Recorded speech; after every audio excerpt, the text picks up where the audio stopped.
Hello everyone, and welcome to the Jank Bank. My name is Brad, and I'll be your host as we explore fun, unusual, and unique commander decks that can still hold their own and win games. With War of the Spark and its 36 Planeswalkers on the horizon, today we're going to be taking a look at a super fun and super janky take on Super Friends, with a deck I like to call Jund Legion of Doom. The goal of this deck is to produce as many creature tokens as possible, use our Planeswalkers to buff those tokens into huge threats, and potentially kill all of our opponents at once. Now I know what you're thinking, that sounds like a fine strategy, Brad, but where's the jank we were promised? Where's the spice? Where is the cream filling? Well, all of the Planeswalkers in this deck come from the Planeswalker theme decks, with just two exceptions, the first of which is our commander. The commander for this deck is Lord Windgrace, a 5 loyalty Planeswalker for 2 black, red, green. His +2 ability is going to allow us to discard a card and then draw a card, but if we discarded a land, we draw 2 cards instead. His -3 ability lets us return up to 2 land cards from our graveyard to the battlefield, and his -11 ability lets us destroy up to 6 non-land permanents, and then create 6 2/2 Green Cat Warrior tokens with Forest Walk. Lord Windgrace is a card draw and ramp engine all in a single card, and if we can get to his ultimate, it's going to be devastating for our opponents. Now, this wouldn't be much of a Super Friends deck without Planeswalkers, so let's take a look at those first. Starting things off, we have Chandra Bold Pyromancer, Angrath Minotaur Pirate, and Liliana the Necromancer. Chandra is a 5 loyalty Planeswalker for 4 and 2 red. Her +1 adds 2 red mana to our pool and does 2 damage to target player. Her -3 deals 3 damage to target creature or Planeswalker, and her -7 deals 10 damage to target player and each creature and Planeswalker they control. Angrath is a 5 loyalty Planeswalker for 4 black red. His +1 deals 1 damage to target opponent and each creature they control. His -3 lets us return a pirate from our graveyard to our hand. And his -11 destroys all creatures target opponent controls and deals damage to that opponent equal to their total power. With Chandra and Angrath, we're going to be primarily focusing on those ultimate abilities, which are going to allow us to slow down a single player without drawing the ire of the entire table. Liliana is a 4 loyalty Planeswalker for 3 and 2 black. Her +1 says target player loses 2 life. Her -1 lets us return a creature from our graveyard to our hand. And her -7 lets us destroy up to 2 creatures and then return up to 2 creatures from graveyards to the battlefield under our control. Liliana's ultimate is also going to provide a bit of removal, but with the upside of either bringing back some of our best creatures or stealing creatures from our opponents. Or both. You do you. Next we have Sarkhan Dragonsoul and Nissa Genesis Mage. Sarkhan is a 5 loyalty Planeswalker for 4 and 2 red. His +2 deals 1 damage to each opponent and each creature they control. His -3 deals 4 damage to target player or Planeswalker. And his -9 lets us search our library for any number of dragons and put them onto the battlefield. Nissa is a 5 loyalty Planeswalker for 5 and 2 green. Her +2 untaps up to 2 target creatures and 2 target lands. Her -3 gives target creature +5/+5 until end of turn. And her -10 lets us look at the top 10 cards of our library, put any number of creatures and lands from among them onto the battlefield, and the rest go on the bottom of our library. Sarkhan is going to let us cheat out some of our best token producers, and even though Nissa only looks at the top 10 cards of our library, we will usually find something to improve our board. Next, we have the only other Planeswalker that isn't from a Planeswalker theme deck, but the deck just didn't feel right without him.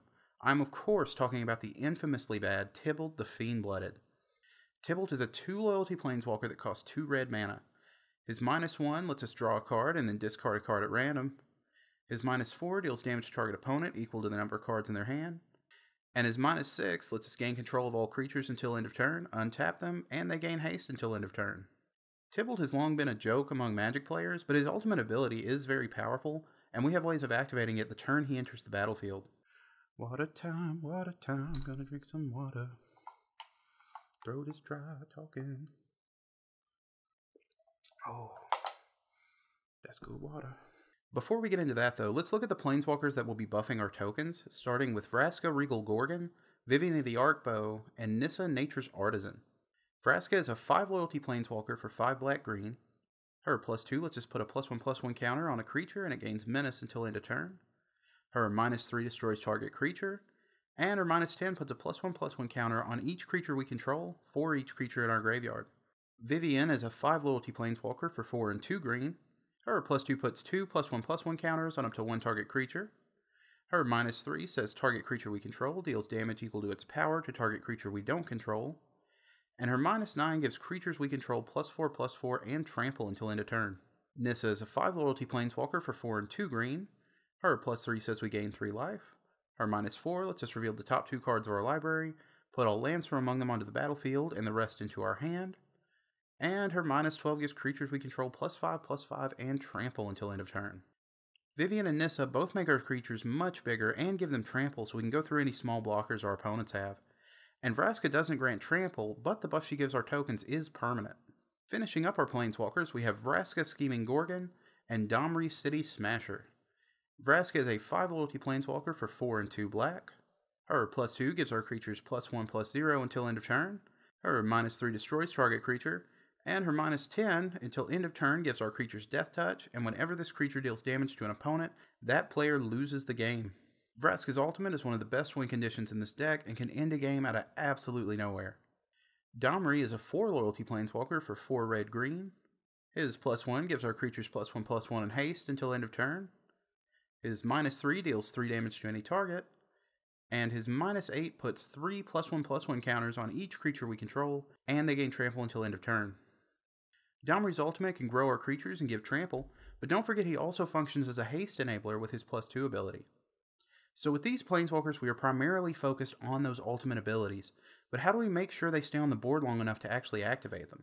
The answer is probably not going to shock you. We are running the Chain Veil, Peer Imaginative Rascal, and Doubling Season.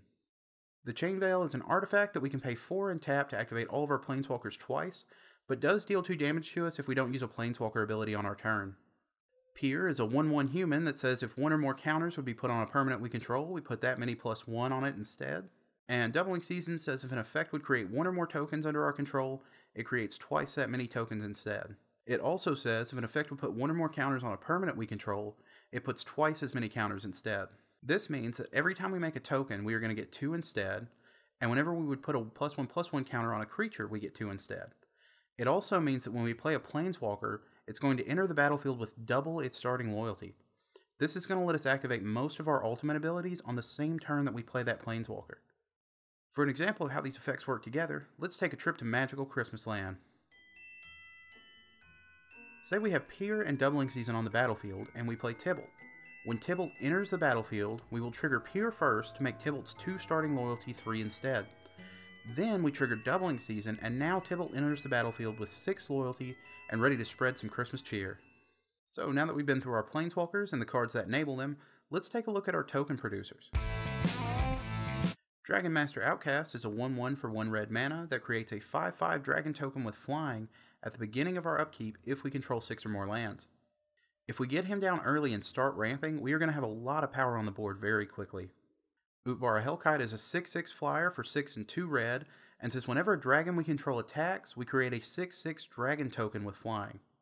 This is a threat our opponents have to have an answer for, because if they don't, we're going to double the number of dragons we have every turn and just spiral out of control.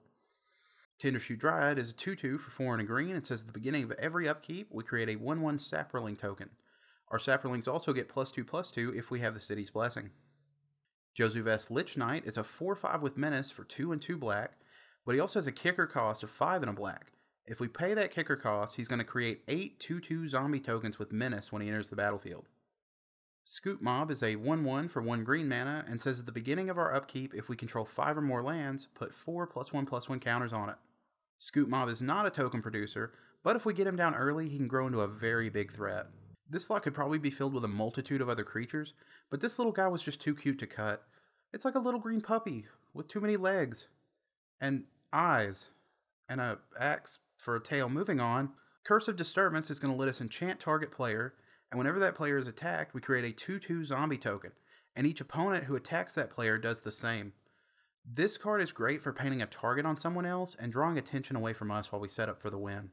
Worm Harvest is going to create a 1/1 worm token for each land in our graveyard, and it also has Retrace so we can cast it again from our graveyard by discarding a land in addition to paying its cost. Lastly, we have the 3 best token producers in the deck, with Newscraft Mob, Avenger of Zendikar, and Nesting Dragon. Newscraft Mob is a 0/0 zombie that enters the battlefield with 5 +1/+1 counters on it. Whenever a player casts a spell, we're going to remove one of those counters and make a 2/2 zombie token. Avenger of Zendikar is a 5/5 elemental, and when it enters the battlefield, we create a 0/1 green plant creature token for each land we control. It also has landfall, which says whenever a land enters the battlefield under our control, we put a +1/+1 counter on each plant creature we control. Nesting Dragon is a 5/4 dragon with flying, and also has landfall, which says whenever a land enters the battlefield under your control, create a 0/2 dragon egg token, with whenever this creature dies, create a 2/2 dragon token with flying, and pay red, this creature gets +1/+0 until end of turn. All three of these are powerful on their own, and with Doubling Season in play, they're absolutely bonkers. Now, some of these cards, Doubling Season, are going to paint a very large target on our back. So let's look at just a few of the ways to get back some of our key cards with Eternal Witness, Deadbridge Chant, and Stitch Together. Eternal Witness is a 2/1 human shaman for 1 and 2 green, and when it enters the battlefield, we may return a card from our graveyard to our hand. When Deadbridge Chant enters the battlefield under our control, we put the top 10 cards of our library into the graveyard. Then, at the beginning of our upkeep, we choose a card at random from our graveyard, and if it's a creature, we put it onto the battlefield, and if it's anything else, we put it into our hand. Stitch Together is going to return a creature from our graveyard to our hand, but it also has Threshold, so if we have 7 or more cards in our graveyard, that creature returns to the battlefield instead. So now that we've been through the Planeswalkers, the token producers, and just a sprinkle of recursion, let's move on to an important part of every deck, the ramp. First, we have Cultivate and Kadama's Reach, each of which let us search our library for up to 2 basic land cards, put one into our hand, and the other onto the battlefield tapped. Colony Heart Expedition is going to get a quest counter whenever a land enters the battlefield under our control, and we can remove 3 of those counters and sacrifice it to search our library for up to 2 basic lands and put them onto the battlefield tapped. Fertilid is a 0/0 elemental that enters the battlefield with 2 +1/+1 counters on it. We can pay 1 and a green to remove a counter and search our library for a basic land and put it onto the battlefield tapped. Sakura Tribe Elder is a 1/1 snake shaman we can sacrifice to search our library for a basic land, put it onto the battlefield tapped. And Yavimaya Elder is a 2/1 human druid that says when it dies, we can search our library for up to 2 basic lands and put them into our hand. We can also pay 2 and sacrifice it to draw a card. Wayward Swordtooth is a 5/5 dinosaur that lets us play an additional land on each of our turns, but can't attack or block unless we have the city's blessing. Lotus Cobra is a 2/1 snake and says whenever a land enters the battlefield under our control, we add 1 mana of any color to our mana pool. Badoka Gardener is a 2/1 human monk we can tap to put a land from our hand onto the battlefield. And then if we have 10 or more lands, he flips into Dokai Weaver of Life, which we can tap and pay 4 and 2 green to put an XX elemental creature token onto the battlefield, where X is the number of lands we control. We are more focused on the ramp aspect of this card than the token production, but if he sticks around, it is a nice option to have. Pier's Whim says for each player, choose friend or foe. Each friend searches their library for a land card and puts it onto the battlefield tapped. Each foe sacrifices an artifact or enchantment they control. Tempt with Discovery lets us search our library for a land card and put it onto the battlefield, and then each of our opponents may do the same. But for each one of them who does, we get to go search for another land. The important thing to remember about both of these cards is that we can search our library for any land we want. Don't waste these on basics, go get yourself something nice. Farseek lets us search our library for a plains, island, swamp, or mountain and put it into play tapped. Lastly, we have just 2 mana rocks with Soul Ring, which costs 1 and taps for 2, and Chromatic Lantern, which taps for any color and allows all of our lands to do the same. In order to cast these spells, we're going to have to get them into our hand first, and we can't put all of our card draw hopes on Lord Windgrace's giant rippling kitty cat shoulders, so let's look at some other ways to get those cards we need with draw power. Mind's Eye says whenever an opponent draws a card, we can pay 1 mana and draw a card as well. Phyrexian Arena is going to let us draw a card at the beginning of our upkeep at the low cost of 1 life. Deathreap Ritual is going to let us draw a card at the beginning of any player's instep as long as a creature died this turn. Faithless Looting is going to let us draw 2 cards and then discard 2 cards, but also has flashbacks, we can cast it again from our graveyard. Diabolic Tutor and Mastermind's Acquisition both let us search our library for any card and put it into our hand. Demonic Tutor and Increasing Ambition are going to do the same, but if we cast Increasing Ambition from our graveyard, we get to search for 2 cards instead, and it has flashback to help us do that. Now sometimes our opponents are going to have a card on the board we just need gone, so let's take a look at how we're going to deal with problem cards with our removal. Beast Within is going to let us destroy a permanent, and then its controller makes a 3/3 beast token. Settle the Score exiles target creature, and then we can put 2 loyalty counters on a planeswalker we control. Chaos Warp is going to shuffle a permanent into its owner's library, Then they shuffle and reveal the top card of their library. If it's a permanent, they put it onto the battlefield. This card sounds riskier than it is, but odds are opponents are just going to hit a land. Transmogrifying Wand enters the battlefield with 3 charge counters on it. We can pay 1, tap it, and remove a charge counter to destroy a creature, and its controller creates a 2/4 Ox token. However, we can only use this ability at sorcery speed. Shattering Spree lets us pay any amount of red mana to destroy that many artifacts. And Windgrace's Judgment lets us destroy a non-land permanent each of our opponents controls. These cards can destroy a wide array of problem cards for us, but if we need to clear the board in a hurry, we're going to need something a bit bigger. Blasphemous Act deals 13 damage to each creature and costs 1 less to play for each creature on the battlefield. Gaze of Granite costs X, 2 black and a green, and lets us destroy each non-land permanent with converted mana cost X or less. Decree of Pain destroys all creatures, they can't be regenerated, and we draw a card for each creature destroyed this way. We can also cycle it to give all creatures -2/-2 until end of turn. Necromantic Selection is going to destroy all creatures also, but we get to return a creature destroyed with it to the battlefield under our control, and it becomes a black zombie in addition to its other types. And that's going to do it for the spells in the deck, so let's take a look at the lands that are going to help us cast them. Bloodstained Mire, Wooded Foothills, and Verdant Catacombs each let us pay a life and sacrifice them to search our library for one of 2 types of basic land and put it onto the battlefield. Blood Crypt, Stomping Ground, and Overgrown Tomb each tap for 2 of our colors and enter the battlefield tapped unless we pay 2 life. Rakdos Carnarium, Groll Turf, and Golgari Rot Farm each enter the battlefield tapped, and when they do, we have to return a land we control to our hand, but tap for 2 mana. Dragonskull Summit, Rootbound Crag, and Woodland Cemetery each tap for 2 of our colors and enter tapped unless we control a basic land listed on the card. Command Tower taps for any of our colors. Savage Lands does the same but enters tapped. And Bajuka Bog taps for a black, enters tapped, and when it does, we exile all cards from target player's graveyard. It's also really fun to say, Bajuka Bajuka Bajuka Bajuka Bog. Forge of Heroes taps for a colorless, or we can tap it to put an additional loyalty counter on Lord Windgrace, but only on the turn we cast him. Urborg is going to make all lands swamps in addition to their other types. And Arch of Araska taps for a colorless, or we can pay 5 and tap it to draw a card if we have the City's Blessing.